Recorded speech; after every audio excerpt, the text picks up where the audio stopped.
If your brand belongs in the heart of the yachting world, this is where it happens.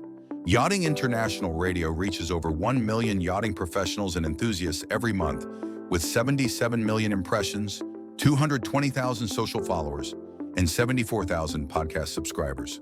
Our hosts are insiders, crew, captains, CEOs, trusted voices shaping the industry. This is targeted, high-impact advertising in a luxury niche. Visit yachtinginternationalradio.com/advertise. Your audience is already listening. Hi, everybody. My name is Alex Siegars, the host on The Bridge. It's been a minute since you've had reporting. Now the season's good, and Mediterranean season really hits you in the head. But I'm here today with my friend Adam Parnell from CHIRP. I'd like to give him a minute to introduce himself, talk about association with what he's with, and there goes more neat from. Hey, thanks, Alex. That's amazing. So, hi, everybody. Adam Parnell. I run a UK-based but global maritime safety charity. CHIRP, it's an acronym for a long mouthful, which stands for Confidential Human Factors Incident Reporting Program, which is why we call it CHIRP. Long story short, we are an independent reporting service for people who have safety concerns, and we do something about them and take action on your behalf without your name ever being involved. But we'll talk more about that in a minute, I'm sure. We're introduced to this year once I was at the Palma Boat Show on a panel talking about social media's influence as it's growing in the yachting industry. And then, reintroduced me to you, the creator of Yachting International Radio. And I remember we just had some short conversations in the cafe. And I was just super interested to hear about this because I never heard of anything. I mean, how long have you guys been operating for? So we run two programs, okay? So we do one for aviators, which has been going since 1982. And we do one for seafarers around the world, which has been going since 2003. So, yeah, I mean, for me now, I've only been in this role 4 years, but the role itself has been going on for, nearly 22 years. Wow. And you guys focus mainly on like commercial and other maritime sectors. And how long have you guys been working with the yachting industry? So in truth, we've always worked with, we're all industries. So we like to say we work with anything from a paddleboard up to a Panamax. We do everything. We'll talk to members of the public who are ferry passengers. We'll talk to fishermen. We'll talk to recreational sailors. We'll talk to commercial super yachts. We never did, or rather for the first about 20 years, we just did a sort of one size fits everybody program. And then a good friend of mine, Paul, who works in the super yacht industry, kept saying to me, Adam, we need a program dedicated to the super yacht industry because it's got some real nuances. And I was really shy. I was like, no, we're not going to do that. It's too small. Everybody knows everybody. I'm not going to be able to maintain confidentiality. And he convinced me to do it and twisted my arm. And eventually we launched it. And actually, it's been the most successful program that we've ever run. And I wish I'd done it right at the get-go. And what I love about it, and what I love about this podcast, Alex, is that you and I are almost coming at this in the same problem, but completely the opposite ends of the spectrum. I'm doing everything very discreetly, very confidentially. And of course, you're doing everything, which is like name and shame. It's just throwing it out there. It's like, all right, here's the platform, talk your stuff, get the input from the surrounding community. But that's why I find this CHIRP so important because, name and shame is great and whatnot. You guys have a very big following. Everybody knows what it is. But it doesn't really have any actionable things that come from it. You just have the point of public opinion versus an actual reporting system that does investigations, who gives, their thought out, the reports on that situation, and what is the best course of action from there. So could you kind of go into more detail about that reporting system works through the beginning of it all the way to the end? Absolutely. So, and I think, and why I'm really pleased we're having this conversation is when I go on your Facebook pages, where I look at your website, and I realize just how many people out there are needing help, and they don't know who to turn to, and they sort of just throw it out to the hive mind and say, "Hey, I need some help here." So how we work is we are completely independent, we're completely impartial. Our funding all comes from other large charities, so people like Lloyd's Register Foundation, the Trinity House, TK Foundation, the Seafarers Charity, and some others. And so as a result, nobody, not even our funders, can tell us what we should do. We have a sort of deliberately went down that portfolio approach. We do everything for free because you can't hide safety behind a paywall. That's certainly one of our sort of founding values. And the way it works is, let's say you, Alex, you're on a yacht and something's happened and you've either had we prefer near misses. We prefer things to be reported early because then we can take action and stop an accident actually happening. But let's just say you've been involved in an incident and you've tried to raise it and you've either been rebuffed or you're scared to raise it because you think, they're going to shoot the messenger and you're going to end up getting sacked because it's easier sometimes to let go of the person than it is to fix the problem. So what happens is you come to us. We've got a reporting portal on our web page. We've got, or even we take it by email. So you come to us, fill in the report form, and that gets seen by no more than 2 people ever in CHIRP. So we are very discreet. So you'll come to us and say, I've had this problem. I don't know what to do. The first thing we will do is we'll get back in contact. We'll get some more information from you because sometimes people don't write down all the full context. And then with your approval, we'll say, look, we're going to take your name out of it. We're going to take everything to do with you out of it. But have you reported this to the company so that they can do something about it? And in most cases, people say, no, I didn't feel safe enough to do that. So we will then do that, go back to the company. We will change the story if we need to so that it doesn't inadvertently identify who it is. So if I just get hold of a yacht and say, hey, you're a chief steward on your yacht has told me this, it's very obvious who we're talking about, right? But if we just say, we are aware that this is happening on your yacht and we think you need to do something about it. In about 90 to 95% of the time of the cases, positive action is taken. In the 5 or so % of the time when they don't care or they won't listen, and it's egregious. Let's say it's a cut and dried doing something illegal. We do have other avenues. We might go back to the flag state. We might go to port state control, but we prefer not to do that in order to get things done. I'll give you a live example. We've had bullying. We had a young stewardess, female steward, joined a vessel, was basically receiving a lot of unwanted attention from one of the senior officers on board. Felt really uncomfortable, didn't know what to do, didn't think that she could raise it directly. So she came to us. We went to that vessel company's DPA, a designated person ashore, and we said, look, we have concerns about this particular officer. Anecdotally, we're hearing that they're taking an unhealthy interest in young people joining the vessel, and they are potentially, abusing their authority. But we're not going to tell you who. We're not going to tell you which one of your 2 vessels that you own that we're talking about. But you need to do something. And that was an action on board, and things were done. So we will do it. And at no point, and I mean this, over 22, 23 years, at no point ever has any one of our reporters ever been doxxed, been outed, been identified. Right. That's very impressive that over 22 years, you guys have never had any breach incident. And I think it's just an amazing platform, an amazing thing that you guys do. And it's such a needed thing because on damage shame, you see these incidents all the time. And personally, my viewpoint on it, I like running damage shame. I think it's very important, but I also think for the respect of the owners, respect of the vessels, respect of people's privacy, these things should be handled internally and in a more discreet fashion. And I think it's amazing that there's these avenues nowadays that you can actually go to. And I just think it's very important to get these people that they know they can turn to you or turn to the flag state or somebody that actually has the bat. Can you go into more detail of what you've been really experiencing when it comes to the yachting industry and how you guys have been more focusing on it? No, not focusing on, but in more submission. Sure. So we deal in, like I said earlier, human factors. So human factors is different to say lessons are identified because we're looking at the reasons why people act the way they act.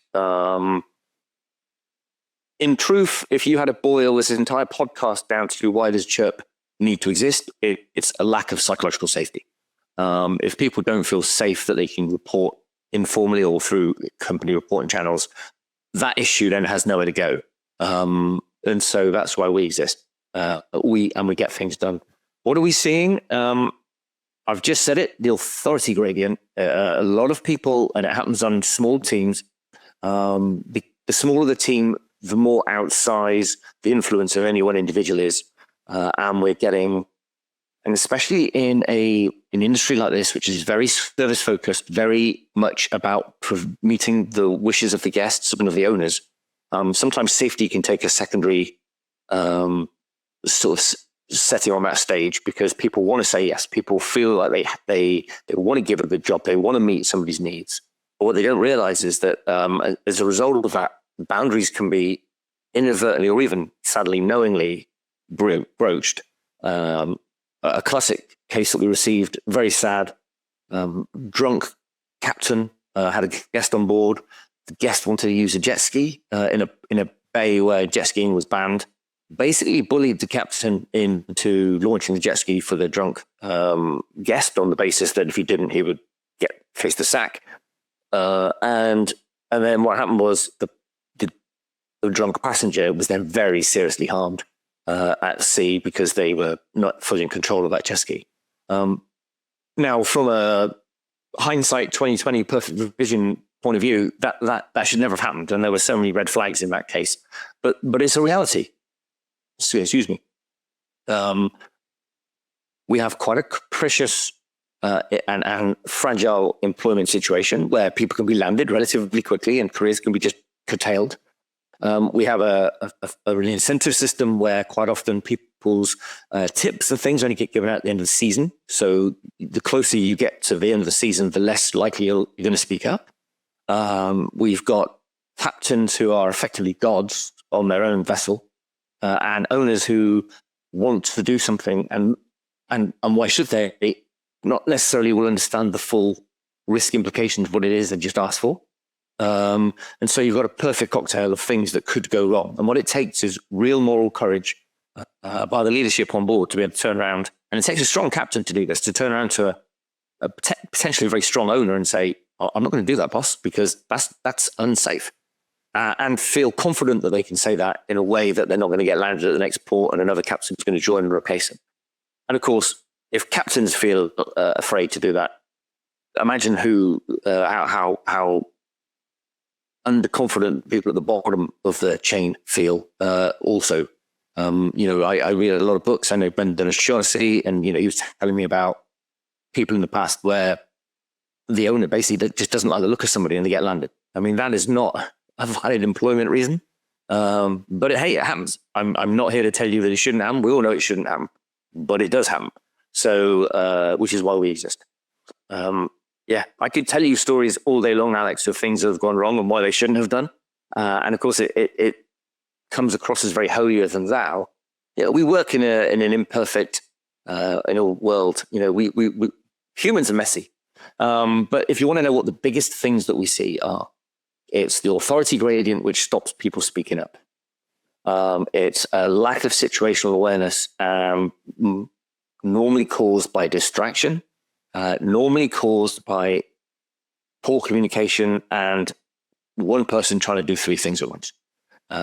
Lean manned vessels or lean crewed vessels have often one person having two or three roles. If those roles, and a limited time, there's a lot of time pressure.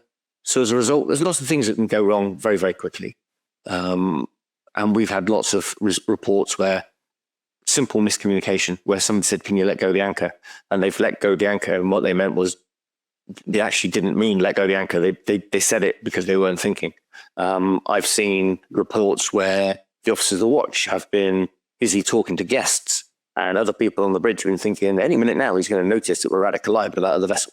But felt scared to speak up because they didn't want to embarrass somebody in front of the guest. And so there's all these little things that happen. But if I had to boil it down to just two things, the authority gradient, which stops people speaking up, and it's a lack of situational awareness where things go wrong because people are distracted. And those two things are actually relatively simple to fix. So if you know that the hierarchy is going to likely stop people reporting, you've got to make a really welcoming, report positive and championing structure on board where you praise people for speaking up. And then if people are likely to get distracted, then which they are, then it behoves the resource managers, the people that are putting the teams together, to make sure there are enough people there and take that into account. Now, that's easily said, much, much harder to do. Yeah, I think a lot of things that has to do with it too is the workload and just the demand that these vessels run through. I mean, I just worked with the captain. He was one of the best captains I ever worked with. He was extremely strong in his leadership and strictly following the rules and making sure that we were safe at all times. I mean, there was situations we're on board and guests wanted us to launch the jet skis, but I mean, we got 2-3 meter swells at the anchorage and it's blowing 25, 30 knots and there's just unsafe conditions. And he's willing to go up there and act in the best interest of his crew because he knows that's really what his role is. Of course, we want to be the best captain and adhere to the guests as much as possible, but you have to look out for the crew and it begins at the top. And I think personally, what I've seen in my 6 years in the industry, when I first started, and the vessels I first started working on, it was more about just keep your mouth shut, do the job, take the risks and whatnot. But as I've grown a bit older, had a bit more time in the industry, I've really started to see a positive change in the way people are acting, the way leadership roles are taken on, and the way officers are starting to take more responsibility and care more for the crew. So I really think now that we're getting all these different resources together, that, I mean, you can just see the change. And I'm very excited about it. What did you see in the difference? Because I know you come from a Navy background and you guys work with the commercial industry. What do you think are like the main differences between the yachting and the commercial sector? Oh, that's a really good question. Well, the first thing I'm going to say, from one perspective, it's identical, right? So we analyzed thousands of reports, or just shy of 1,000 reports, from all industry sectors. And we said, right, what are the top causes of incidents of these things? And it doesn't matter. It turns out it doesn't matter if you're on a tanker, a container vessel, a fishing vessel, or a super yacht. The top factors that lead to incidents, they're not similar, they're identical. They're literally identical. And it's the same thing over and over again. So that tells me that people are people. Actually, if I look back at my time when I was in the Navy, I realized that actually those same causes were the ones that appeared there as well. And I've just mentioned them about hierarchy and about lack of speaking up and all the other things. I suppose the difference would be, if I had to pick out a difference, I guess it would be the amount of time, almost the luxury of time that you have in the Navy. And I know there's now thousands of people listening to this who are ex-Navy going, I never had time in the Navy. And it's like, actually you did, because what kept you busy was, if you weren't doing the do, you were practicing. Every moment of every day was filled with effectively an exercise scenario. You'd be doing a fire exercise, you'd be doing a man overboard exercise, you'd be doing a steering gear breakdown exercise, you'd be practicing moorings. You'd be doing something over and over and over again until it became repetitive. So you had the luxury of time. You had the luxury of almost developing a muscle memory. Procedures are very well written out. Everything is super safety focused. I've lost track of the number of certificates I've had from various safety courses I had to enjoy.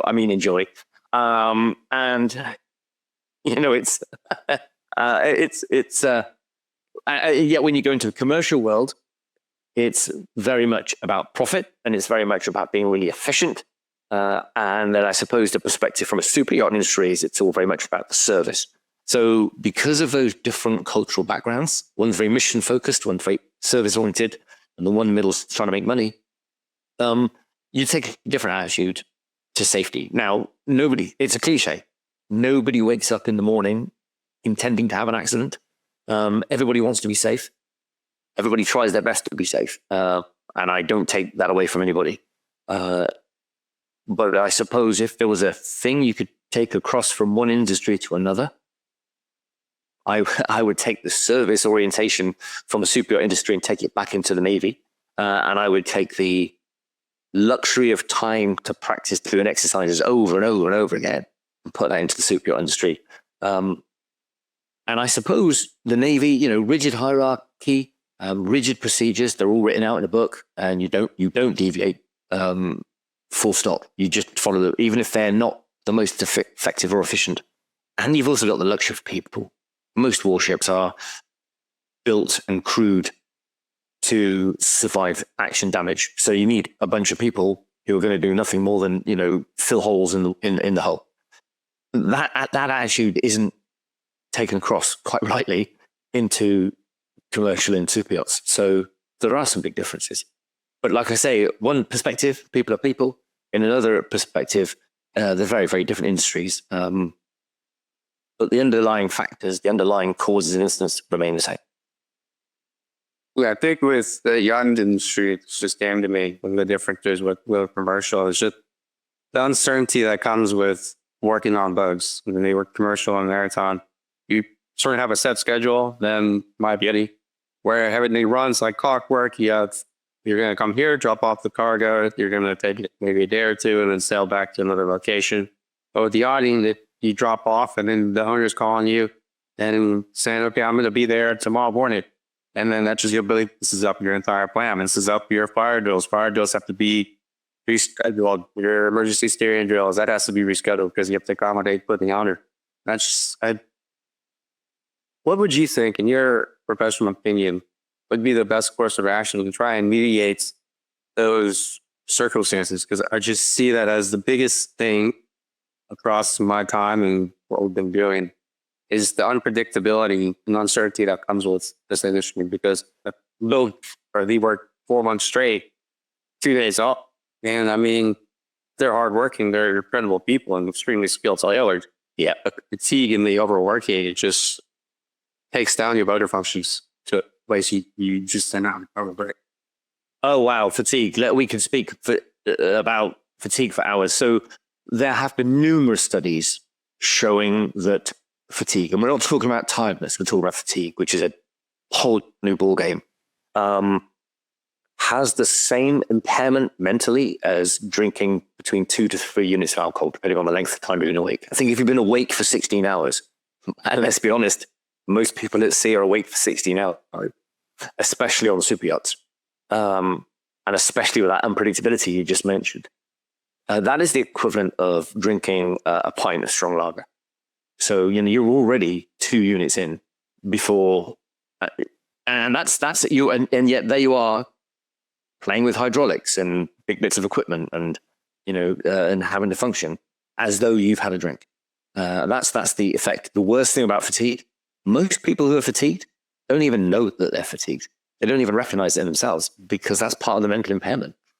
But that unpredictability that you mentioned, when you think about it, that's going to drive that time pressure, that time crunch of having to suddenly change the plan and deliver.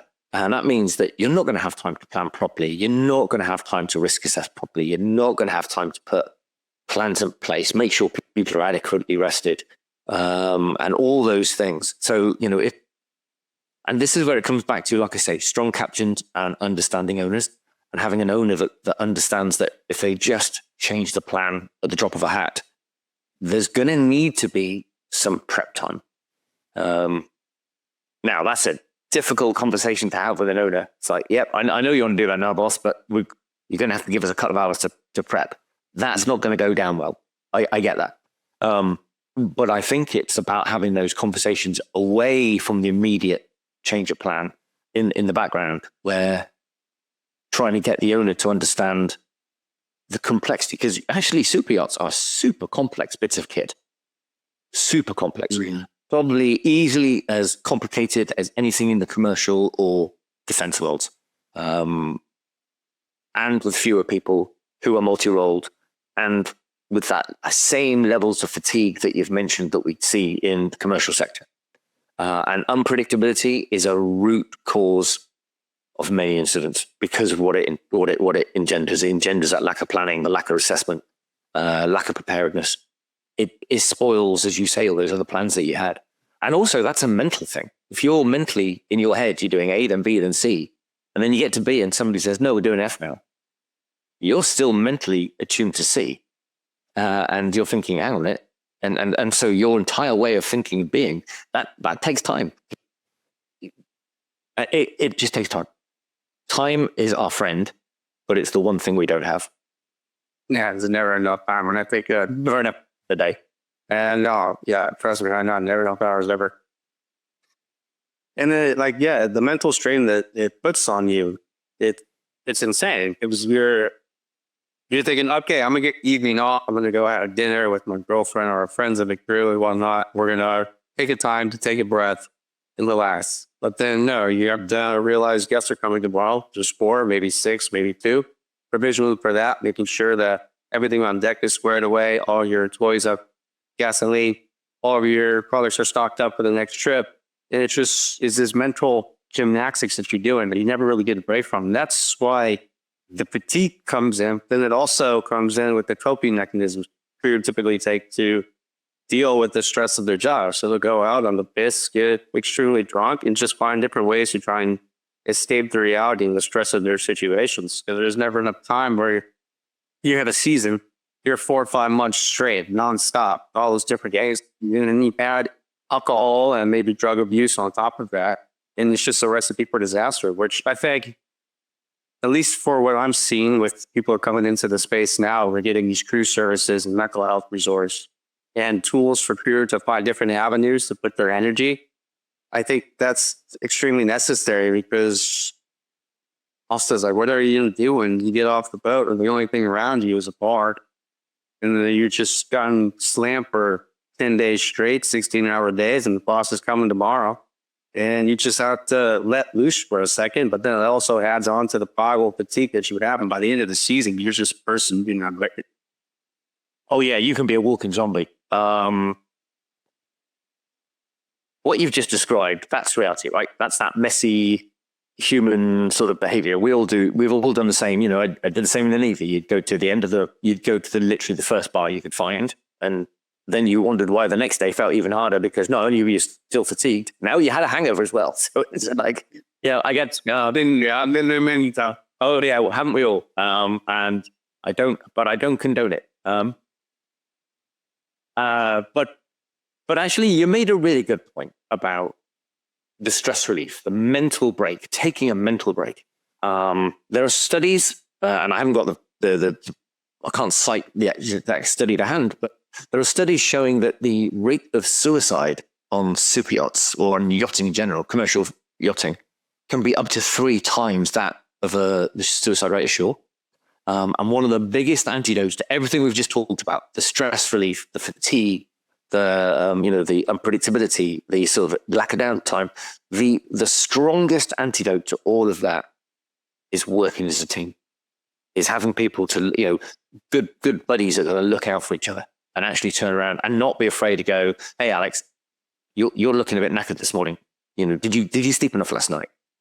And actually, for you to feel safe enough to turn around to me and say, actually, yeah, I've had a really bad night's sleep and I've not slept well for the last 3 days. And because that knowledge with a good boss is likely to mean that you're not going to be necessarily tasked with the thing that they were going to give you that required high levels of concentration or the high levels of motor control and being able to sort of focus.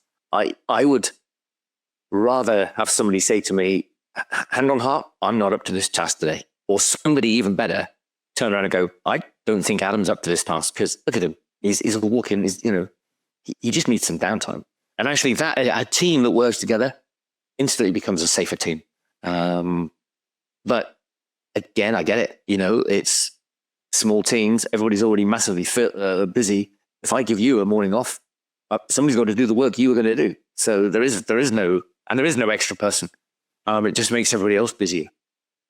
But looking after each other is really, really important. And I know that International Seafarers Welfare and Assistance Network, ISWAN, they came out with this concept of allyship, which is really, really important, of people looking after each other.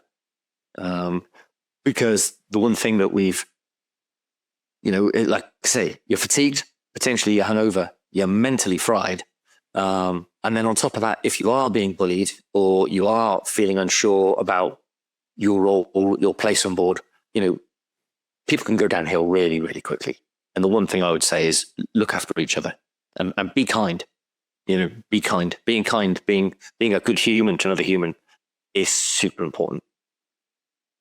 Yeah, and I think what's kind of special about the yachting industry is it does attract a lot of big egos and big personalities that don't really see the human factor, or they just don't really seem to care. I mean, the rates of narcissism, like they're talking about, captain thinking they're gods on board because they run a 60-meter and they're buddy with this really rich guy. And then they just see everybody has pawns to complete a task, so they make sure they look good for the guy above.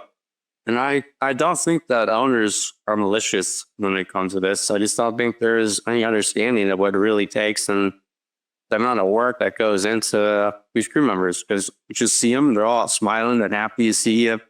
You want the toys out? Yeah, no problem. You want the sea bobs out for the 4th time today? Yeah, no problem. We're going to pick it up and drag it onto the back of the boat. And I think if we could open those conversations when it comes to management companies, owners seeing these conversations and seeing just what state we put the crew in, I think they'd be willing to invest a bit more time and money because, they're extremely busy. You have companies who run their family, their empires of sort that takes all of their time, and then they come here to relax. But they also have to see that their relaxing time is a full-time job for crew members, especially during the busy season, especially on charter and commercial vessels. I mean, those guys run nonstop. And then you get the owner coming in and saying, oh, yeah, I want to come show him my boat, which is perfectly his right. But he also, I think he needs to understand just how much work and how much fatigue and just how much effort it takes to get that boat presentable for them. So, it's probably, in general, I would imagine yacht owners have very little understanding of seafaring in the sea. Let's be honest, the path to make multiple millions to be able to buy one of these vessels, you're probably not going to do it if you're a seafarer. You don't become a seafarer to become a millionaire, right? Yeah. So as a result, the people that own these vessels, the owners, they probably have, as you say, very little understanding. And why should they? They've made their money in a completely different sector. And they will be people who are used to hearing the word yes rather than no. They demand excellence, and why shouldn't they? Because that's how they've made their money. And so you've got people who don't really understand the full context of when they are. Can you get me the jet ski out? Can you get some of the toys out? They don't realize the amount of effort and work that might take. And many would argue, well, why should they know that? But I think that's where a good captain comes in, where a good captain can gently act almost as the owner's conscience. And, and I think that pairing is super important. If you've got a good captain and you've got an owner, so an owner-captain relationship that's really strong, the way you are able to actually say to them, look, I absolutely get that what you want to do is this, but we need to talk about that because there are some sort of implications that you may not be aware of. But going back to your point, and we don't see it often, but I see it on your pages, so I know it exists. You do get people who commoditize the crew, who look at them as just, as you say, a pawn. We're seeing that in the commercial world as well, sadly, where people are just replaceable. This Lego brick hasn't worked out as I wanted it to. It's becoming difficult. I'll throw it away and get along. That happens. I absolutely abhor that happens. But, which is why we come back to about allyship and about being kind to each other and about looking out for each other is super important. And I think that culture starts at the top. It absolutely starts at the top. Yes, there are some bad actors. You probably see a lot more of them than I do on your pages. There are some people who are predatory. There are some people who are just not very nice people. And sadly, in our industry, because it's so fragmented, there's nothing. There are very few means of enforcement. We've heard stories of awful cases of bullying or abuse or worse, where the captain gets let go, or the captain gets retained because he's a good ship driver, and the person that he's abusing or bullied has been let go. So that's a double whammy on the victim, and there's no victim support. And that's very, very contrary to, let's say, teaching or any other sort of situation, sure, where an element of safeguarding. I don't know if that's a term that many of your audience would understand. So in the UK, we have this term called safeguarding, which is all about looking after vulnerable children, adults, and people who are, and absolutely, it's so take, for instance, teachers and pupils, or people working with people with special needs. It's a great term. And in the UK, we have this system run by the government, which is called a disclosure and barring service. So in certain roles, if you have had an allegation or a conviction of certain things made against you, you are barred from those types of role. And one of the things you can get barred for is if you're abusive or you're a bully. And I think that the yachting industry could do really well to have something like that in place. Because if you are on a vessel flagged to country X and you get let go, there's nothing stopping you walking down the gangway, going along the quay, going up another gangway onto a vessel flagged with country Y. And actually, you can probably then almost carry on your reign of bullying or terror or abuse or whatever it is you're doing, more or less scot-free. And those safeguards just don't exist in yachting. And I think that that's one thing the yachting industry, if I had a magic wand that I would bring in, that they would have some version of the DBS serviced in order that people we could root out these bad apples. We could root out these bad actors and not employ them. Yeah, I think that's an extremely important thing. That's why I still have a lot of faith in this new generation of captains and leaders of the industry. Yeah. Because, the world's changing. Social media and stuff and whatnot, people can spread the word quickly and it's a small industry. But I just see this new generation of leaders really caring more in depth about the crew, caring more about their jobs, and expanding more into that leadership role, because the world today, it demands it. That's why we do what we do here at YCC and on Damon's Channel. That's why you do what you do at CHIRP, is because you can see the inefficiencies and the gaps in the systems where it's like, this needs to be better. And us as leaders and as people trying to make the world a better place, we need to step in and be the people we want to see in these positions. Yeah, I think it's like, that takes a lot of time too, and experience to get to a position of becoming captain, obviously, and getting your tickets, but then also understanding the human element, understanding all the departments, understanding how people work together, the data personalities on board, and seeing how you can step in and help in every single department, and not just be a bridge captain, or the dude that does his paperwork, sits there and drinks coffee all day. Yeah. So what do you think, as commercial and maritime is a bit more regulated, now that the yachting industry is growing exponentially every single year? There's already 9, I believe, this year and next year. There's 9+ 100-meter boats being launched. There's 500 other vessels being built at a time, and crew levels are going to be going up 3,000-4,000 every single year. What do you see as the industry starts to grow? What kind of systematic safeguards we can take or bring from commercial or make that are customized for the yachting industry to address that variation of the way things are ran? There are a number of things, actually. Regulation is part of the answer. Regulation is always part of the answer, but regulation in itself isn't the silver bullet. Regulations are only as good as they, to the extent to which they're enforced. And I'll give you a really classic example. So I was contacted by somebody on a yacht in build in a dockyard. It was, I think, hull number 4 or 5 of a suite of vessels being built to the same pattern. They had identified, or a previous vessel, one that was now operational, had identified that by design, certain aspects of it couldn't meet regulations. And the 2 things that couldn't meet regulations on were it had insufficient strong points in order that people wearing a harness could work safely at height.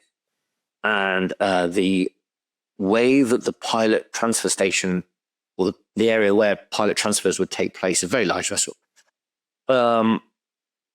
could not meet ISO 799, which is the sort of the regulation around this. So by design, this vessel was non-compliant. There were two operations that vessel could not do and meet SOLAS regs and meet current regs for working at height. And when we delved into it, we got hold of the dockyard and we said, look, hey, we know you're going to build future vessels of this. How are you incorporating this feedback? And they went, we're not. We hear it, but actually, in order to incorporate that feedback, we'd have to stop the build. We'd have to go back through the entire redesign, reapproval process. And that's too big a commercial jump. So I know that those vessels and the vessels they haven't built yet, and they're not going to build probably the last couple of those hulls for the next couple of years. So vessels that don't even yet exist, I already know are not going to be compliant.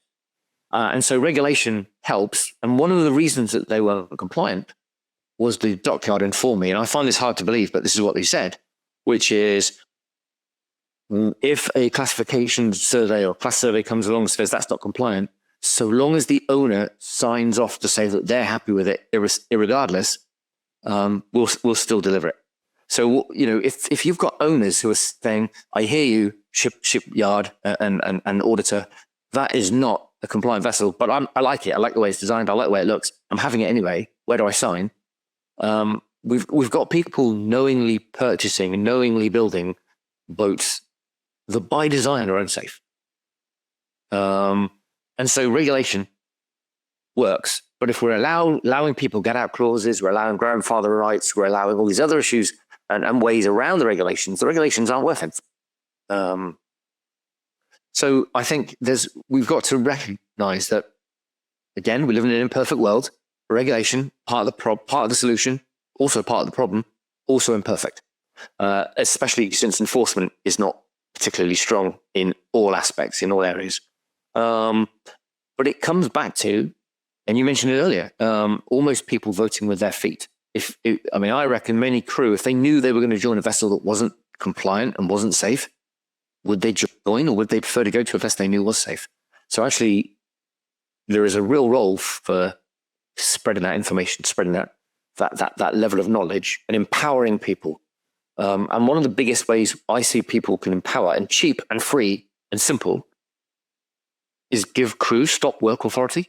It's something I learned in the Navy. It's something I see increasingly in the commercial world. I don't know it happens a lot, but where any member of the crew can go, stop. This doesn't look safe. Let's just take a safety timeout. Might only be 30 seconds, but you've taken a timeout, you've reevaluated, and then you carry on. Okay, so there are many ways we can get around the realities and improve them. Does that make sense, or have I just rambled?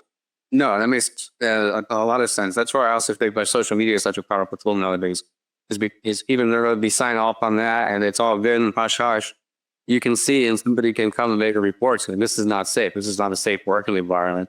And it adds that public pressure because the captain's involved. Now the chief officers are involved, and whoever's associated with that owner, they know the vessel name, they know how to contact them. And you're like, hey, what are you doing? It's like you can run into all these different litigations, lawsuits, etc. And then you're not going to be able to enjoy your vessel or run it the way that you want to.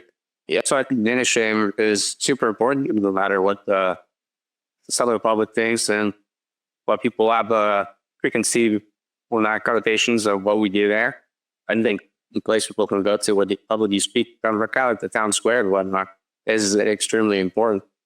Especially as the yachting sector continues to grow, as more yacht crew come into it, and we don't really understand, and as AI and technology just helps improve these inefficiencies, because I see it as the biggest benefactor is saving time, cutting you through all of the red tape crap that you have to deal with. Because the more I get in depth in the yachting industry, understanding management practices, logistics, service providers, and et cetera, you're just saying it's like, why is this stuff taking so much time? And a very easy, automated way there is to cut out all the noise, cut out all the crap, and make sure things will just get done and people can stay safe and they can work on their jobs without all these different headaches. Yeah, paperwork again, it's a time pressure. It's another thing. I mean, compliance, yeah, you're right. And we see this in other sectors too. The amount of paperwork that is being generated, that has to be generated nowadays to meet compliance. But there's a real difference between compliance and safety. You can't be safe if you're not compliant, but you can be fully compliant and still be unsafe. And I always say it's a bit like a mug of coffee. If you're compliant, that mug is half full. Okay, you're halfway there. But what you've got to add on top of that is currency and experience and knowledge and crew readiness and all these other things in order to top that coffee cup up to the brim. And that's when it's safe.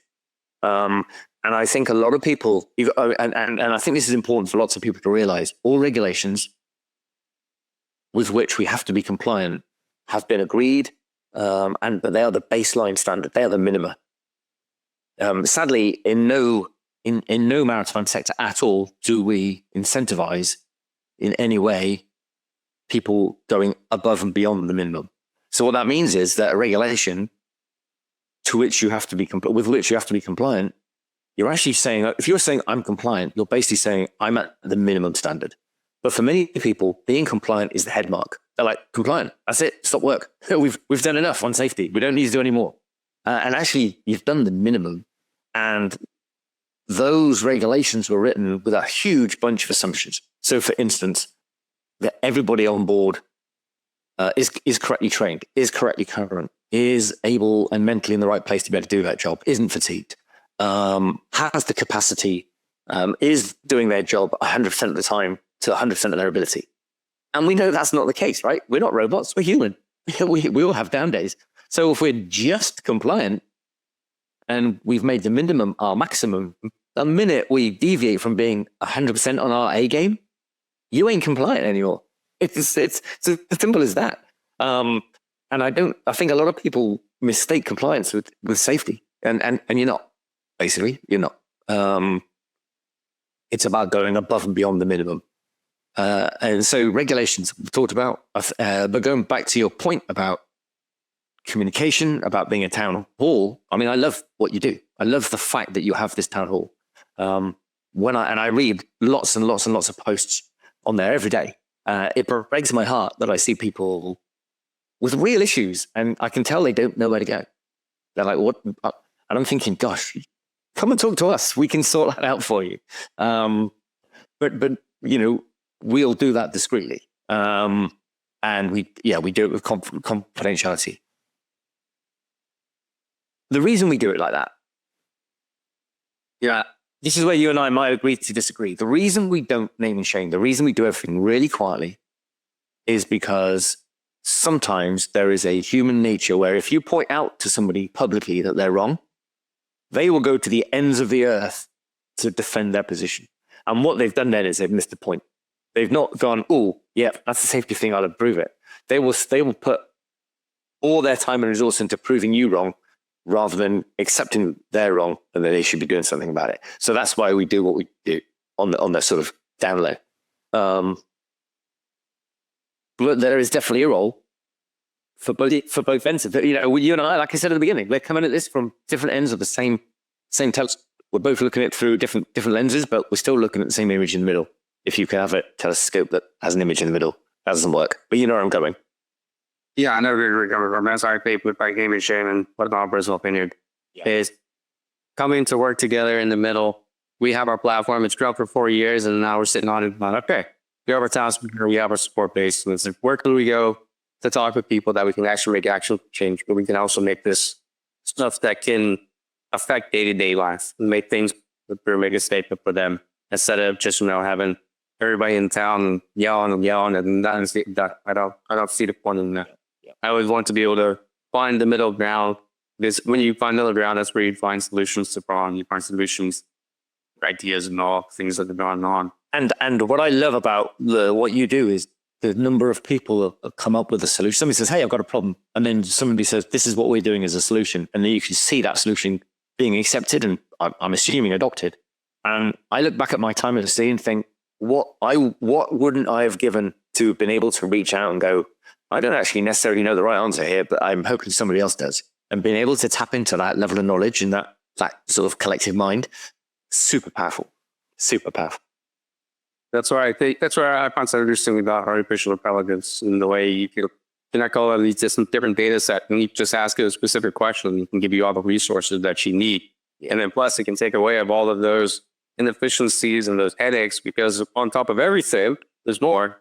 We talked about fatigue, spending your time, uncertainty with your schedules. You have paperwork on top of that you need to take care of. You have vendors and service providers that you need to contact. You need to track all your receipts, track all of your Yep, I've scheduled everything and whatnot. And I just had a same example for this boat I was on.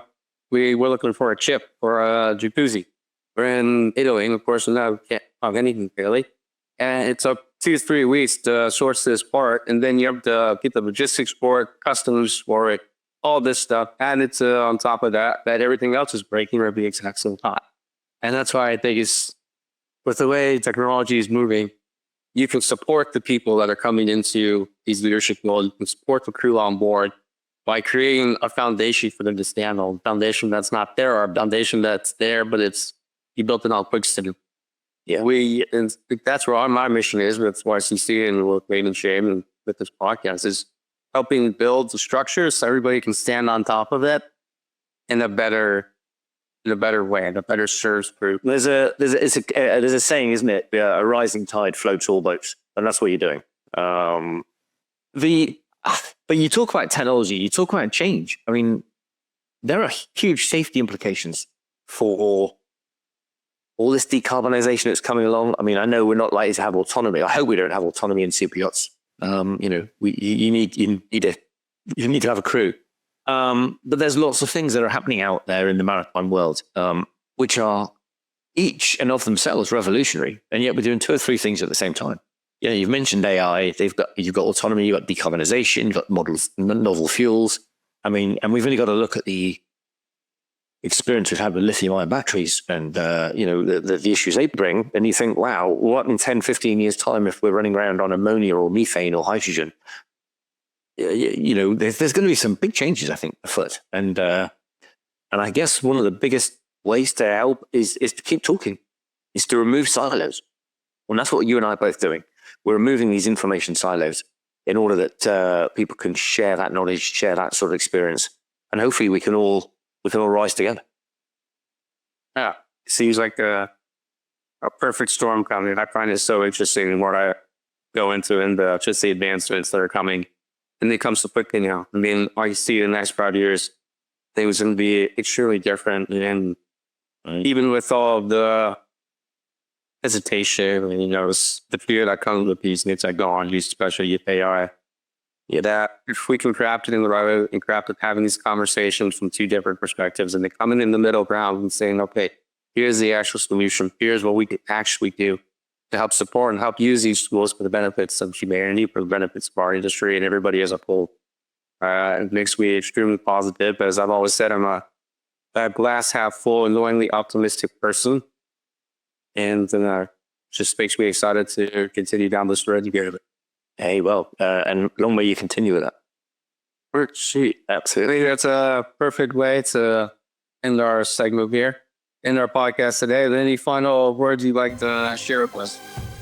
No, I think I've said it. But if there's one takeaway from all of this, it's that thing. If you can't do anything else, just be kind. Yeah, look after each other, and exactly, look out for each other. Yeah, let's be kind. All right, everybody, thank you for tuning in again. This has been The Bridge. I'm your host, Alex Siegars. I'd like to thank my guests, Adam Parnell, CHIRP,